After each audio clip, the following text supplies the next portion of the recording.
Hi everyone, I'm Susan Birch and welcome to another A Health Detective podcast.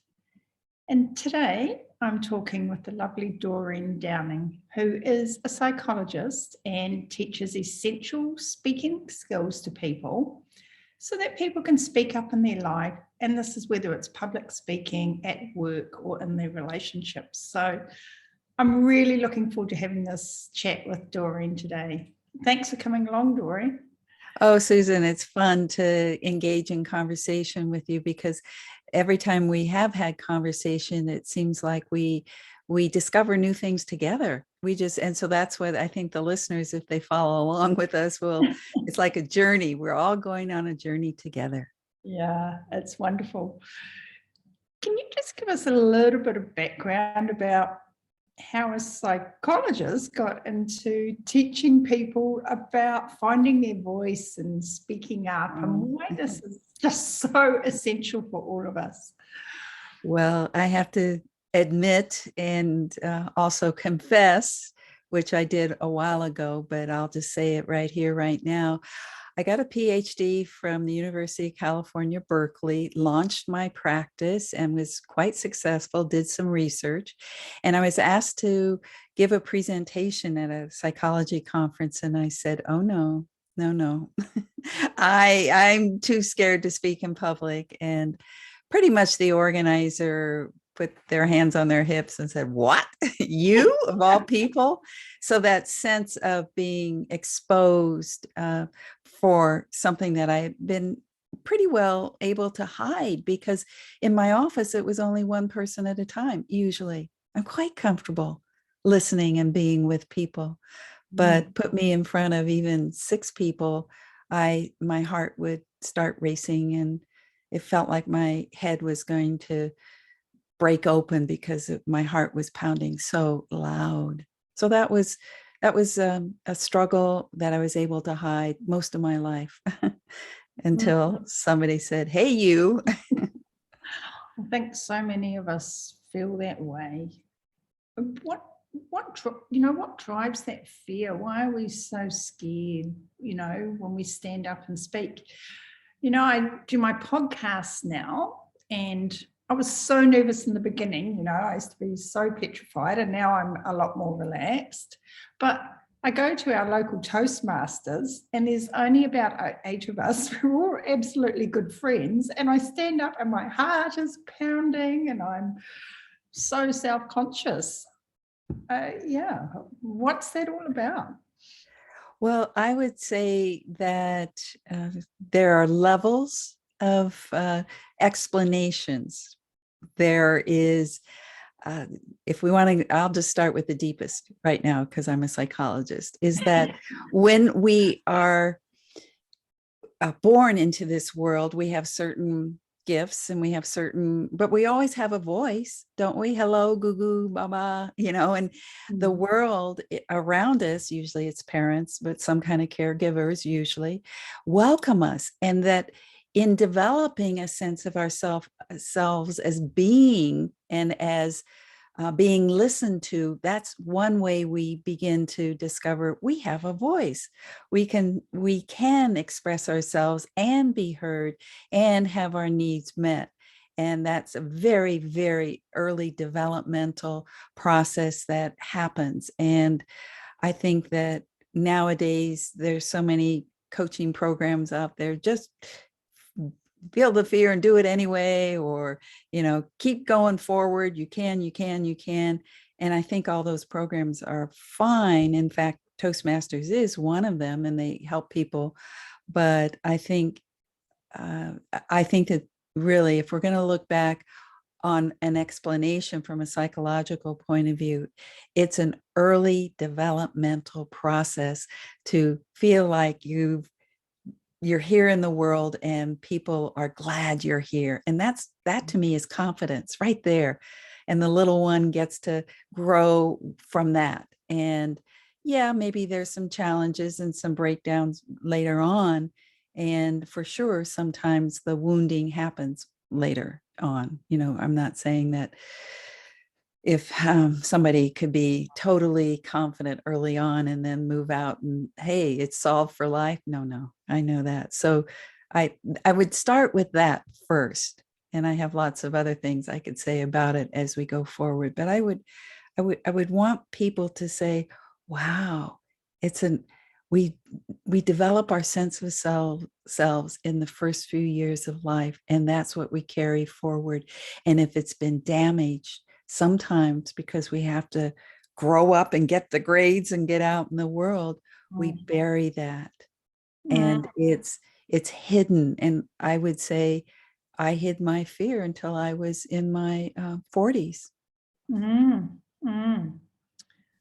That's so interesting, because those early years can have such an impact. I'm just thinking, if you're told to be quiet, or you're too loud, or you're too shining your light too brightly, and you can be told, we don't do that. New Zealand culture, especially when I grew up, was very much in that mindset, and I think we were discouraged from really showing and developing our personalities in that way. Yes, I think families have some kind of culture, but then the wider culture, different kinds of societies treat children and in a certain way, like they're to be seen and not heard, or the elders are the ones with all the power and authority, and you're not going to get there and go sit in a corner. I don't know. It just feels like what we're talking about as we're starting to explore the early roots of anxiety, of speaking up in public. I think you named a lot of it, is that what messages we hear: shut up, be quiet, you don't matter, those kinds of things. If we hear them really early on, you could tell that that's our esteem, our self-esteem is wounded early on. Mm. So why is it so important that we can speak up, and not just at Toastmasters or in a meeting at work, but with each other, being able to communicate at a deeper level, like you and I can have conversations at a deeper level and express ourselves. Why is that so important? Well, I think a couple of things. I just want to mention something about Toastmasters and the whole difference between being a person, a human being who has a voice and can speak up in any situation, no matter what, not just blast themselves out and take charge, but just, have an opinion and feel like they're confident and comfortable to express it, which is different than being a presenter and a performer. And I think Toastmasters sometimes kind of tends more towards training people to be public speakers. And my work is more about helping people just be comfortable speaking, no matter what the situation. Mm-hmm. So to answer your question, especially because of your field in health, and it seems like that we find ourselves later on in life in situations where my goodness, we do need to speak up, maybe speak up to a doctor, or speak up to people who are saying, oh, it's nothing, headache. My girlfriend is in the hospital right now with a headache, and it turns out she's got a carotid artery dissection. And people are just saying, oh, take some aspirin. And so it's like, how do we learn to listen to our own, what's happening to ourselves in a health, and say, I've got to do something here, and then go do it. Mm. And I think sometimes the way we talk to ourselves, so we're talking about speaking up to others, but the way we talk to ourselves as well, and that's excuse me, that's something that I really come across with my clients so often, is they have this goal and this big vision that they really want to make some changes and improve their health, but they're kind of stuck in a spiral of how they think about their ability to do that, the kind of language that they use with themselves, and then sometimes an inability to speak up to their family and their friends and their partners and coherently say, I want to make some changes, and be respected and be acknowledged and be supported for those changes.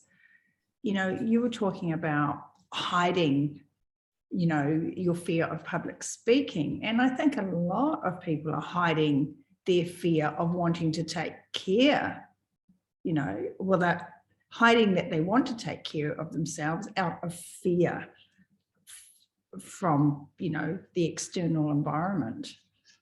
Yeah. So it sounds like what you're saying is somebody has a condition or a situation, let's just say weight, and they want to make a change, but maybe they're in an environment where other people don't even care, like they don't make healthy choices or something like that. And so here's the person trying to bring in better choices, and everybody around them is kind of, well, maybe teasing, or maybe not as bad as shaming, but, you know, in some way making it really hard to listen to your own intuitive sense of about what makes yourself healthy.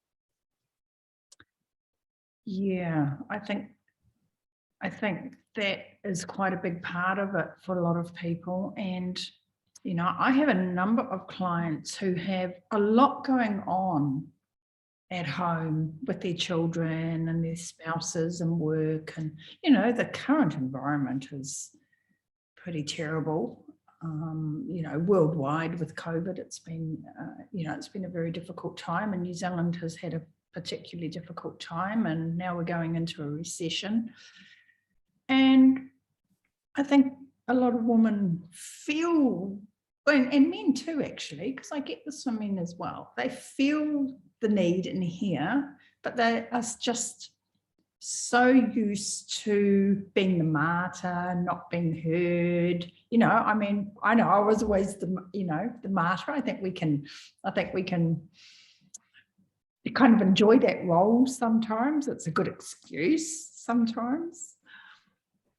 Yeah, I liked what you just did. You put your hand on your heart when you were saying about you know, a woman who is wanting to take care of herself, and putting your hand on your heart felt like it was what we need to do, is embrace our own self like that, and with kindness and gentleness. And the being in an environment where there's so many demands. I mean, you know, a lot of women do full-time work and child care and relationship. And oh my goodness, how do you make changes? How does somebody make changes in such a way that it actually, in some ways, is like a problem that needs to be solved. That's all. But in other ways, they have to feel that it is possible. And I liked what you said about that too, about, well, what is possible here? And living in possibility is one of my things. One of the things I love the whole idea of entering a moment and discovering, well, what else is possible here?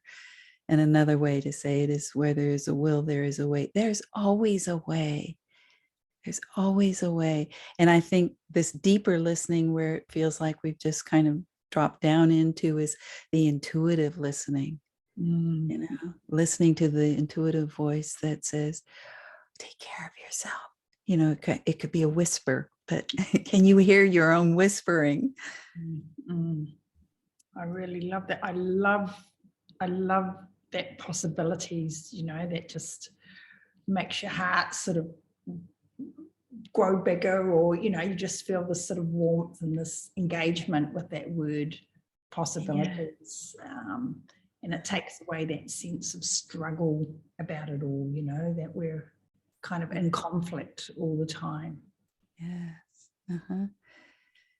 Yeah, the conflict is always there, isn't it, though? And it feels like I like the sense of being able to drop down into my state of beingness, because I know we're talking about health. And to me, being able to have a deep inner, I call it the essence. And that's why my programs are called essential speaking, speaking from the essence of who you are.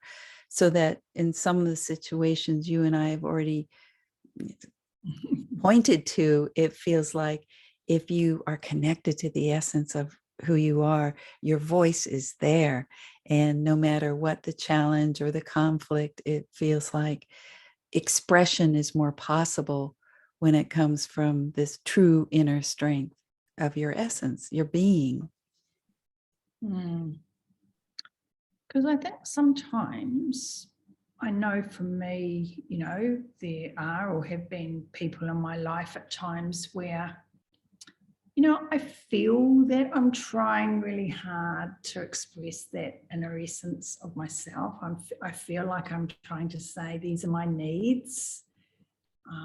Not necessarily ask them to meet my needs, but ask them to respect my needs. But you don't feel listened to, and it's really hard to know whether the communication problem is from me not being clear enough, not being clear about my intentions, or whether somewhere we're not connecting properly on a higher level with the person who we're talking with. Where I go with that, Susan, is as long as we're here talking, where I go with that is first, you have to be able to drop down there so you know that this is your truth. And even my voice went down a little bit right now as I was speaking, because I'm feeling more about what that takes to speak from a deeper, it's like a resonance. And when you speak from a deeper place inside of you energetically, I think okay, we're getting a little spooky here, but the vibrations of that energy inside of you can reach people more. And it's just my sense of how to have yourself be heard more is, being able to be slow and deliberate and down deep in your core, so that it's like like when you ring a bell and the bell keeps vibrating. And then if you've communicated yourself and the person is not a good listener, then you go, okay, that person's not a good listener. I don't know. If you can take the next step, it's like, oh, I just said something and it feels like you didn't really hear it. And so then you make a comment, you're in the here and the now more, and you're not blaming, you're just observing. And this is what I notice. And if they get defensive, it just depends on the relationship, because then you go, well, I see you're getting defensive, and then you're in a conflict situation. But I'm just thinking about, since people are listening and want to be able to express, or, first go down, find the sense of being connected to their truth, and then being able to go through the fears of being able to speak up about it. And then it's you can see it's every level has a whole learning how to find your voice, how to go through the fear of expressing it, then expressing it, and then dealing with the response to the expressing of it. Yeah. Really fascinating. And it just reminds me so often of conversations I have where, you might start off with these beautiful intentions and you go inside yourself and you're thinking, okay, what's the outcome I want from this conversation? And you have all these like lovely dreamy goals about how it's all going to go. And then the other person doesn't play the game, and you end up coming out of that space, and then you go into conflict, and it's like, well, you never listened to me anyway, and you're on a really different level again. Right. Yeah.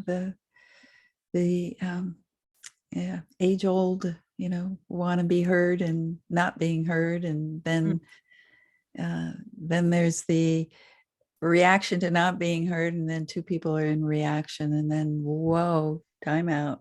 And Yeah. if it's a relationship where there is some agreement about that, like with our partners, is to have set up beforehand some kind of ability to say, when we get that far into it, we need to have a signal so that we know that that's not going to be the road to solution. And we need to, so it becomes a collaborative kind of, wow, we're there again, aren't we? A joint kind of thing. I really like that collaborative idea of you have set up early on when we get to this point in a discussion or debate or argument, we're going to call halt to it, and we're both going to go away, take some time out, think about what the end outcome is we both want. Do we want one person to sort of win and the other person to lose, or do we want both people to feel that there's been mutual agreement? And even if you can't always necessarily agree with each other's ideas, at least you can respect that. Yes. That you're allowed to have your own ideas, and maybe respect that you're going to just have some differences.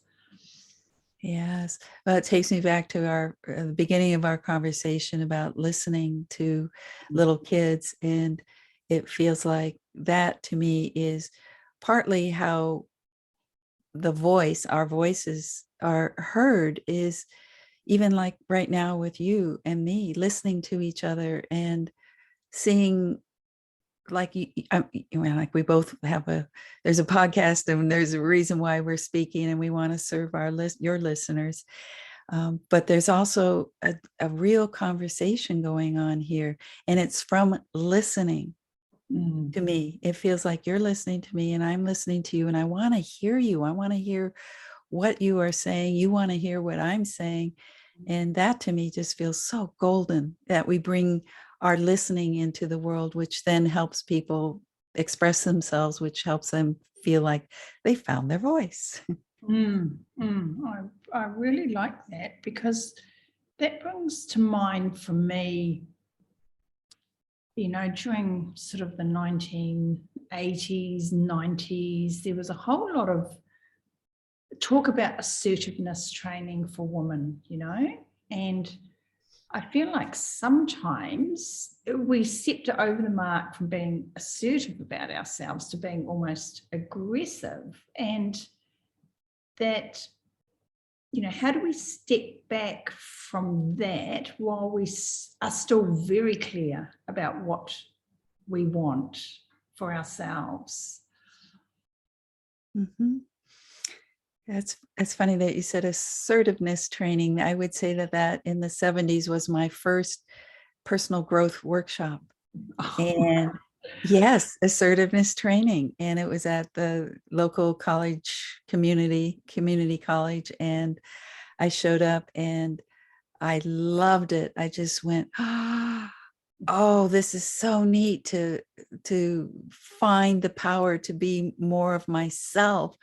And definitely there was the passive, which I felt like I was more passive. And then there was the aggressive. I'm definitely not aggressive, but still it felt like in between was all this wonderful playground of assertiveness. And some of the exercises we had to go practice. I mean, I was even afraid to take a garment back to the store and say, I need to exchange it, or, I need to return it. I have to tell you, that is true. And another example is I lived in the country, and I was driving every week back to the city to go to these classes. And I had to, somebody always took a ride with me, always got a ride with me. But he smoked in my car. I couldn't tell him, no, I don't want you to smoke. Can you believe that? That I could not tell him to stop smoking and not smoke in my car. So that was one of my first challenges and exercises in assertiveness training to practice saying to him, don't smoke in my car. I think that's quite funny, you know, and you say to me, can I believe that? And the reason you say that is because you come across as a very clear, articulate, assertive woman who wouldn't be afraid of speaking up. Mm-hmm.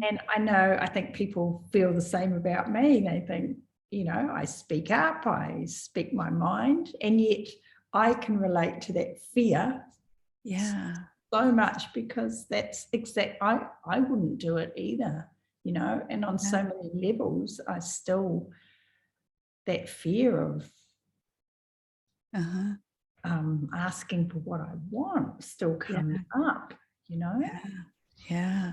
That's why I really don't think Toastmasters gets to the place where we are going right now. The the ability to speak up in situations that are difficult and challenging for us, which is different than giving a speech or a presentation.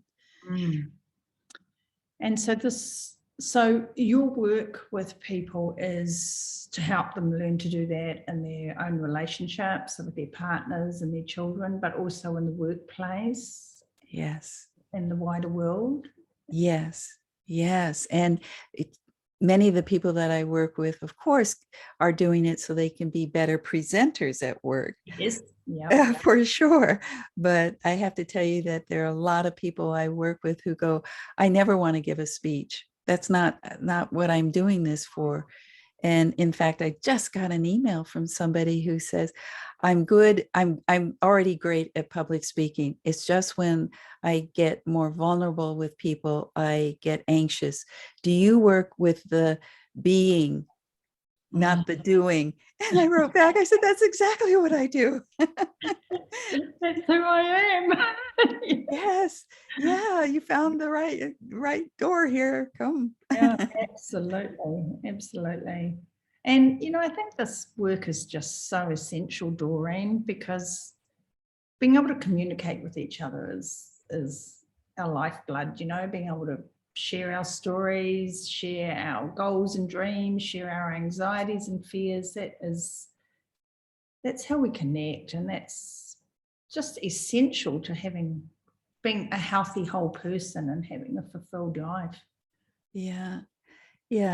Again, my image of you with your hand on your heart a while ago, it just feels like being able to feel our hearts and feel the courage or the bravery inside of our gut and to feel our feet on the ground and to feel like there's a core strength down, down, down inside of us is what is a great guidance, I think.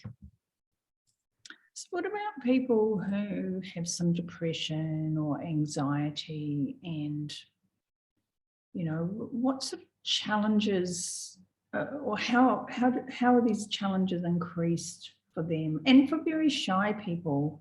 And, you know, in the beginning you said about how shy you were, and I know I'm really shy, but in a one-on-one situation in my work, I'm very confident and I don't come across as shy. But, you know, walk into a room, like you said, you walk into a room with 6 people and, you know, a little squeak comes out of your throat and it's, you know, you can hardly say hello.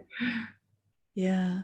Well, that's why a certain kind of training, which we don't get in school mostly, the training how to maintain what we have one-on-one, right? Like right now, you being able to, one of the exercises I do with people is like in front of the room when I used to train in person, is that you and I are speaking. The people in the room are behind me, but you and I are so connected, and you and I are speaking, and I step back about 5 feet. You and I are still speaking, and I step back a little bit further. You and I are still speaking, connecting to each other. You're still natural, comfortable, at ease. And then pretty soon I'm at the same distance as the audience is from you, and you are still so connected to me. And then I say, you're speaking in public. Mm, mm, mm, And, it's like, oh, is this what it is? To be mm, able to maintain a sense of myself and being with one person at a time in such a way, because that's familiar. I'm comfortable, just like I was very comfortable one-on-one in my office. And mm. that's one of the tricks, if you want to call it a trick or a technique or a tool, for people to realize that this kind of public speaking, even presentation type things, is when you really know how to connect one person at a time. That's what you do in a group. Mm, mm. Interesting. And so what about if there feels like there's a difference in power level, So like, let's say you walk into the boss's office to talk about a problem at work or ask for a raise, and I hear, there's a lot of talk about wage disparity and things like that. And one of the things I hear about that is women are not very good at asking for pay increases and to be recognised for their contribution. And I think there is still a little bit of that sort of power play between positions as well. So how do we deal with that? How do we?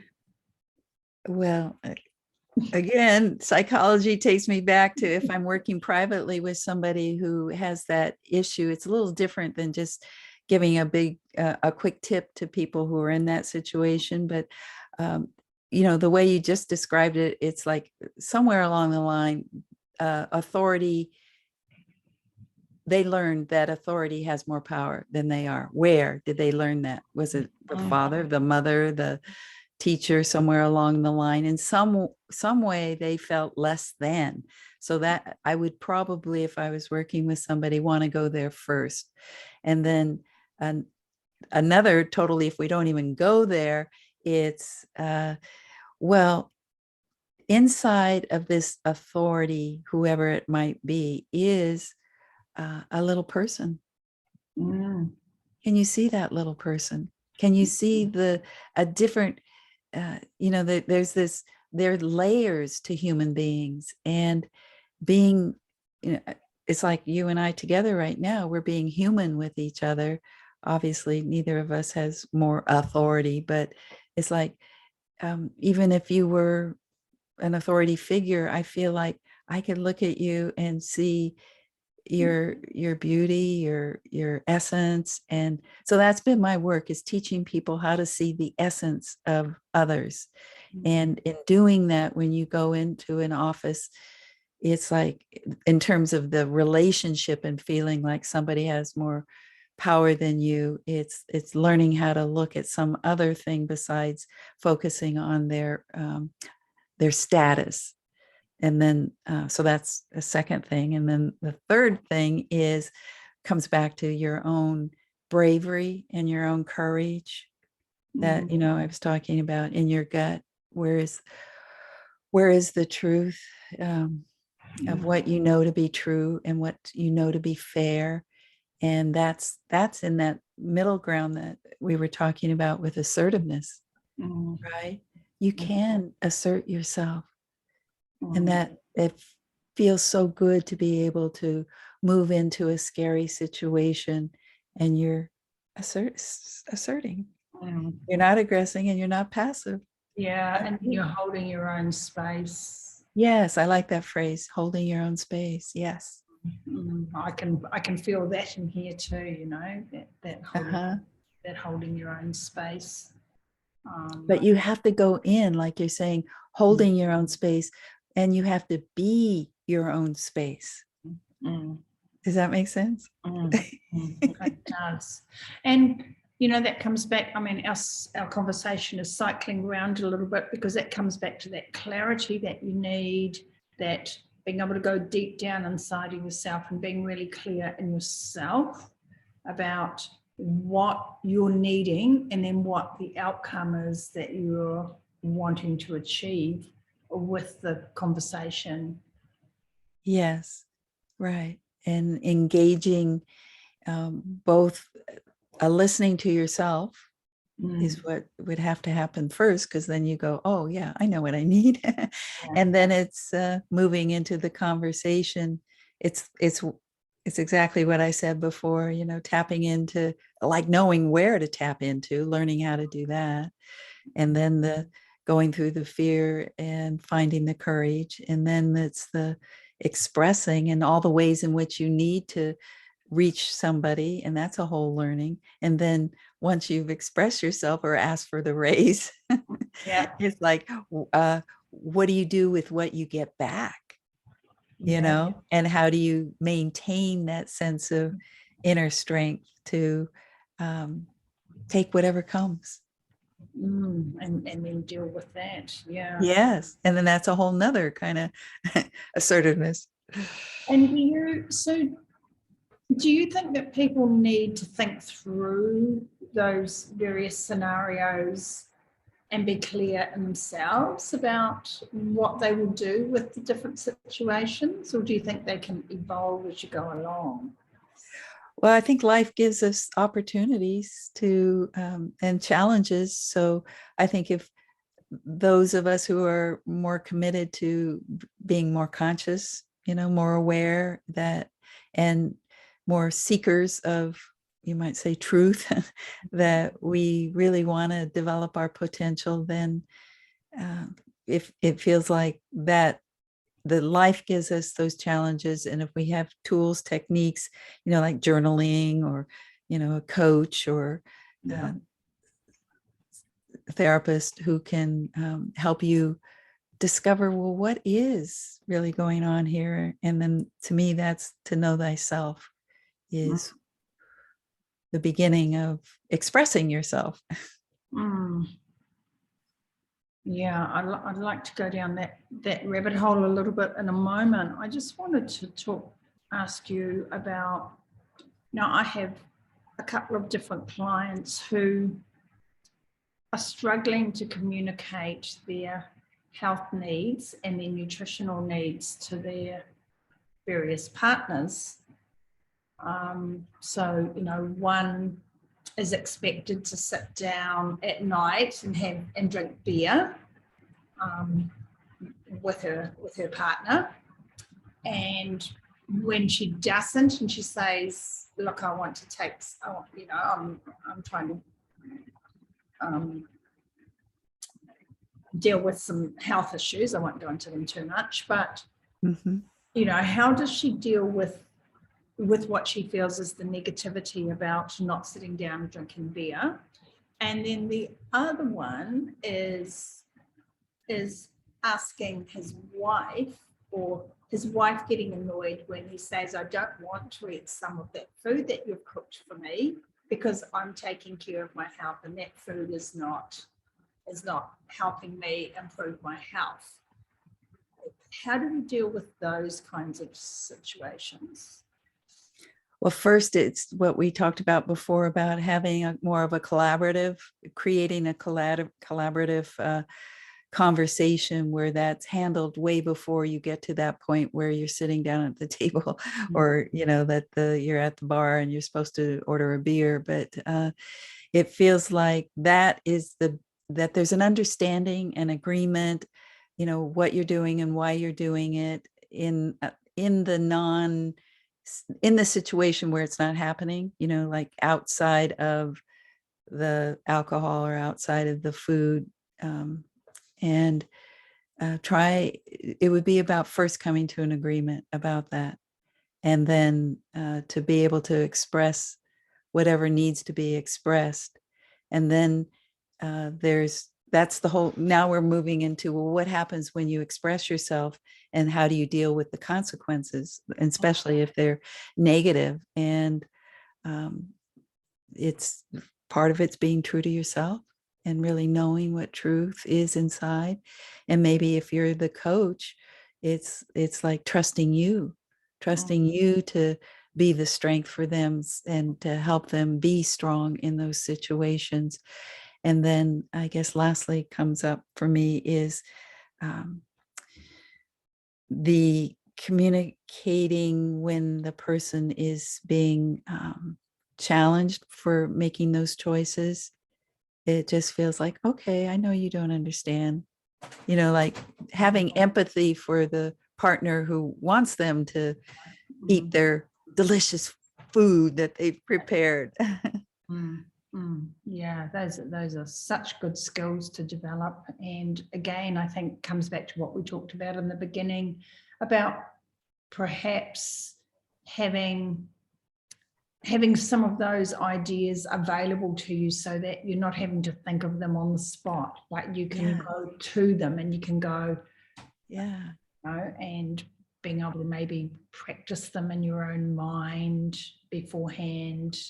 Yeah, visualize what you just are saying is seeing the situation and seeing yourself expressing, speaking up. Yes. And then what's the worst thing that can happen if you do speak up? Because we're quite fearful of someone, because somebody else may use anger or sarcasm or some other way of imposing their will on us. And so what's the worst thing that can happen if we do speak up and we do hold that space and we are centered and hear about our needs?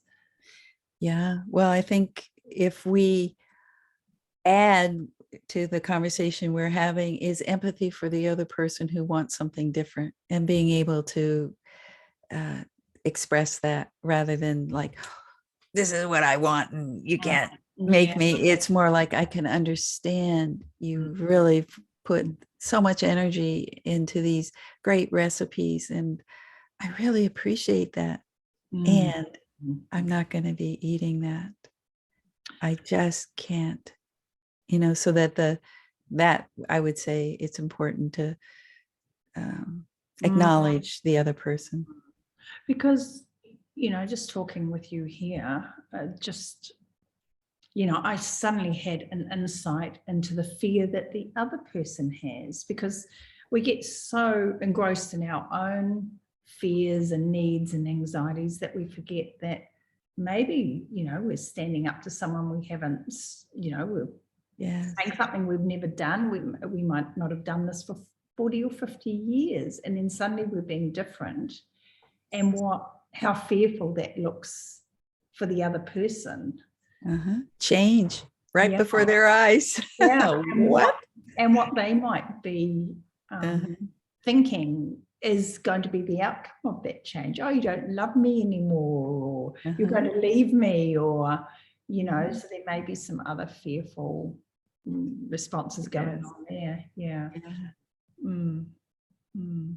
Well, we certainly have covered from like what is the fear of public speaking. But I think what we're telling people is that all speaking is public. Even, I don't know, I would say that even speaking to yourself, you're taking in some kind of message that came from probably the public in your life. Some public made you feel or think a certain way, parents or teachers. Well, we broached that slightly in the beginning, and I think for all of us, we acknowledge that little inner critic that sits on our shoulder and tells us that we're not good enough, or we can't do it, or we're just too useless, or we failed, or just sits there, and that's someone else we have to speak up to. Yes. Yes, sort of our own bully. Our own bully, like, go away, I'm not listening to you. It's not, that's not true. So you talked about journaling, and I think there are quite a few other techniques that we can use. We've got, we know that we can rewire our brains. We know that we can rewire pathways in our brains. And I think journaling is one way of doing that, and creating tiny steps and mindfulness and breathing. Would you share a little bit of that? Because I'm pretty sure you do a lot of that in your work with people. Well, you mentioned journaling, and one technique I love is dialogue with parts of self. So that we just mentioned the bully, you could have a conversation, journal, you put, you start out with me, and then you go, hello, bully. And then bully, you put bully on the next line, and bully says, I'm going to control you. You can't make me go away. And then me, well, sounds like you're trying to be the big one there. What makes you think you've got all the answers, bully? Well, don't I? Haven't I always had the answers? You can't manage without me. So the whole idea of speaking and being that part, and it's called dialogue with parts, actually. And so that's a technique that I have found people really, especially if you do like dialogue with the child, it's called inner child work, but the little one that you abandoned in order to grow up, and the precious one that probably was made to not feel, like I said, confident and welcomed into this world, and you had to leave her behind too, or him. And so the dialogue would be, hello, little one. Or I have people, sometimes they give them names, like I'm Doreen, so my little one would be called Reenie. Hello, Reenie. And then Reenie says, well, you went off and got a PhD. Good for you. What about me? I'm still sitting here needing stuff. Yeah. Pay attention. Yeah, that's really interesting, because there's also future self work you can do as well. Yes. You project yourself to the future, and then you become your own guide as to, okay, so what's the next step I need to take? I love that. In fact, yesterday I had a session with somebody, and he just had the greatest phrases, and he wants to be, and I wasn't even like trying to facilitate this, but he said, I want to be the black belt of relaxation. So that you're talking about a future image. And so, well, how do we then, visualize and anchor in the sense of himself? What does that mean? So I had him close his eyes and to try and, embody what is that sensation. And he couldn't at first. So he just sat quietly a little bit longer. And then he put his hand back here on his neck, and he goes, oh, I feel a little relaxation here. And he didn't realize earlier he had talked to me about anxiety and how it grips him here. He said it was a vice grip. And so I pointed that out, and I said, so the vice grip loosened up, huh? Just a little bit. Yeah. So the black belt of relaxation. Can't wait till we get there together with him. Oh, that's such a great projection into the future. What about overwhelm? We were talking a little bit about,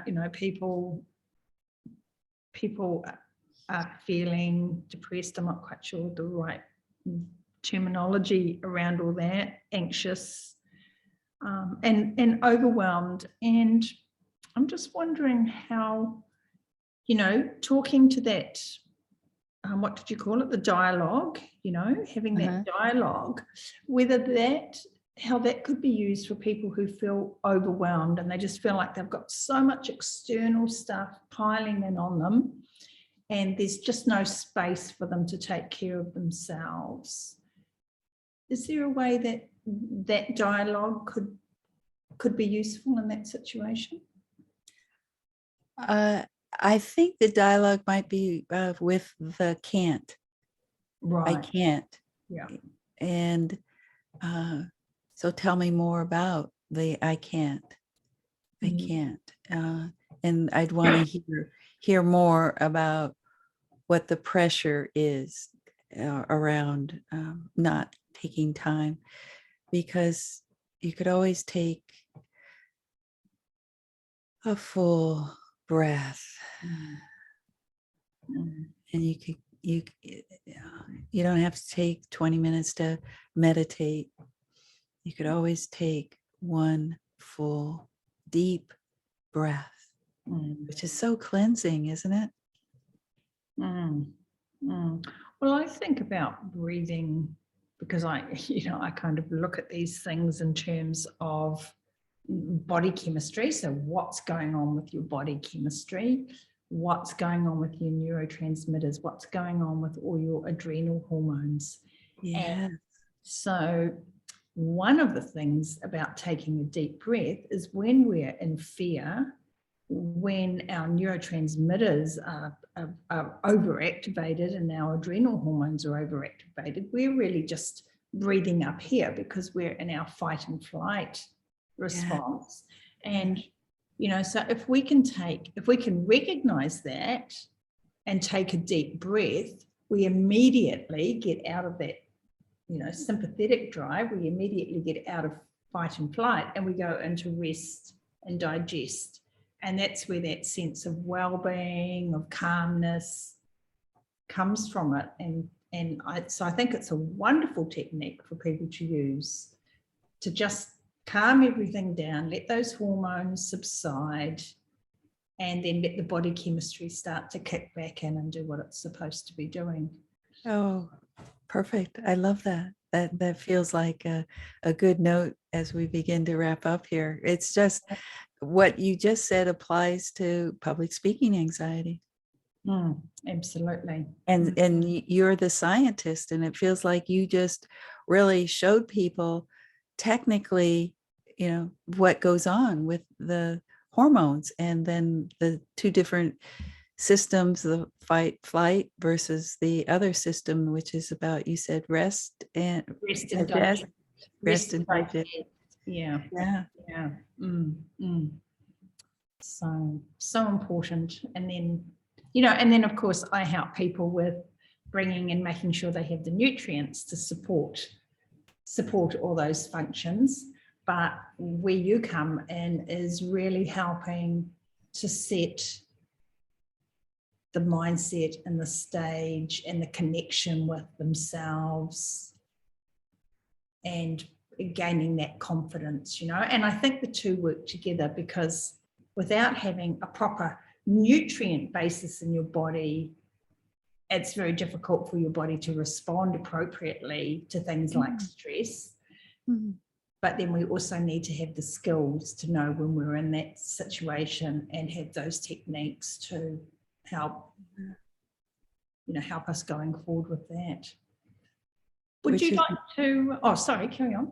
Which is mindfulness. Yeah, which is you just described it. Yes. So would you like to just tell people, where they can find you, how you work with them? But the world's opened up with Zoom, so now you can consult with people all around the world and you can help people everywhere. I think I put a friend of mine onto you the other day that, that I thought you may be able to help with some public speaking. So can you talk about, a little bit just about what you do, where people can find you, and we'll make sure we get all that info in the show notes for them. Oh, thank you. Well, my website is essentialspeaking.com, essentialspeaking.com. And the reason why my work is called Essential Speaking is because it's all about tapping into, discovering, and claiming this essence that we've been talking about, and then learning how to stay in that no matter what the speaking situation happens to be. Whether it's like we were talking about walking into the office of the boss, or whether it's talking to your partner, or whether it's getting up on a stage, it's like we have to, and this is what I think you do too, is around how do we embody in such a way that we're more capable to be who we are. And to me, that's the essence of health. And so essentialspeaking.com. If people, I think that's probably the first step, but I have, my book is being launched this summer, The 7 Secrets to Essential Speaking, Find Your Voice, Change Your Life. So that's already on Amazon, actually. So people could find it there. And then you've been a guest on my podcast, so they could find you on my podcast, findyourvoicechangeyourlife.com, findyourvoicechangeyourlife.com. Well, thank you for the absolutely wonderful work you do, Doreen. And every time I'm with you, and even over Zoom in your presence, I feel so much calmer, and so you just have a wonderful way about you that really helps. I think, well, I know it really helps me feel a lot more grounded, and I'm sure that a lot of other people will benefit from that as well. Thank you. So thanks so much for being here. Oh, you're so welcome. Thank you.